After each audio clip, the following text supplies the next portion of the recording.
Good morning, সুপ্রভাত। আরও একটা নতুন দিনের শুভেচ্ছা।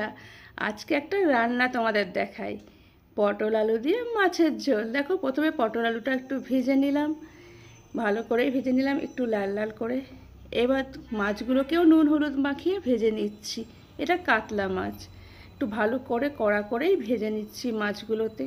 আর কারা কারা এরকম খেতে ভালোবাসো, মাছ ভাজা দিয়ে ভাত বা পটল আলু তরকারি দিয়ে মাছের ঝোল করে সেটা দিয়ে ভাত, সেটা কিন্তু আমাকে অবশ্যই কমেন্ট করে জানিও। আর গরমকালে তো এটা একটা থাকছেই প্রায় দিনই আমাদের রান্নায়, কি বলো?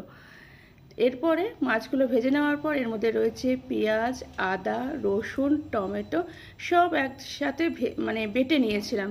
তারপর দিলাম কাঁচা লঙ্কা, হলুদ, নুন, এটা জিরের গুঁড়ো, ধনের গুঁড়ো, যেগুলো আমরা নর্মাল মশলা দিই সেগুলো দিয়ে ভালোভাবে এবার মশলাটাকে একটু কষিয়ে নিতে হবে। ভালো করে এবার আমি দেখো মশলাটাকে কষিয়ে নিচ্ছি। দেখো মশলাগুলো ভালোভাবে কষে যাওয়ার পর এবার এর মধ্যে দিয়ে দিলাম পটল আর আলুটা। এবার পটল আলুটা দিয়ে এটাকে বেশ ভালো করে মাখো মাখো করে দিতে হবে, তাই তো? দেখো ভালো করে মশলাটা পটল আলুর সাথে মিশিয়ে দিচ্ছি, হয়ে এসছে। এবারে দিয়ে দেব জল। আর আমি তো জানো বেশিরভাগ সময় রান্নাতে গরম জলই ব্যবহার করি, তাই দিয়ে দিলাম গরম জল। মাংস, মাছ, ডিম যে ঝোলটাই করি আমি একটু গরম জলই দিই। এবার দেখো দিয়ে দেওয়ার পর ভালো করে এটাকে মিশিয়ে দিচ্ছি। এবার ঝোলটা ফুটবে আমার। ঝোলটা ফুটে যাওয়ার পর আমি দিয়ে দিয়েছি মাছগুলো। এক এক করে মাছগুলো দিয়ে দেওয়ার পর দেখো এবার ঝোলটা পুরোপুরি ফুটতে লেগে গেল।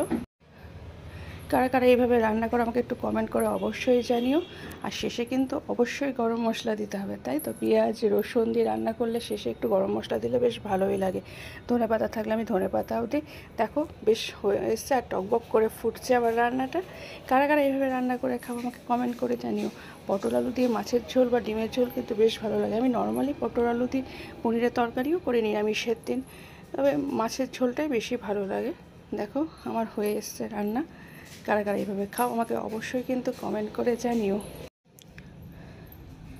ঘরে পটল খাওয়ার লোক বেশিরভাগটাই আমি।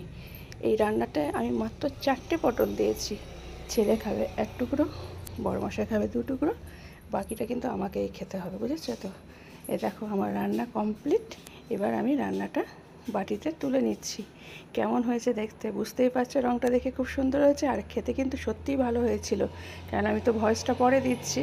খেতে সত্যি খুব সুন্দর হয়েছিল। কারা কারা এইভাবে রান্না করে খাও কমেন্ট করে জানিও। আর কারা কারা এখনও খাওনি এইভাবে সেটাও কিন্তু আমাকে জানিও। একটু করে দেখো এইভাবে রান্নাটা, ভালো লাগলে অবশ্যই কমেন্ট করে আমাকে জানিও। সবাই খুব ভালো থেকো, সুস্থ থেকো, আনন্দে থেকো সব সময়। আজকে টাটা।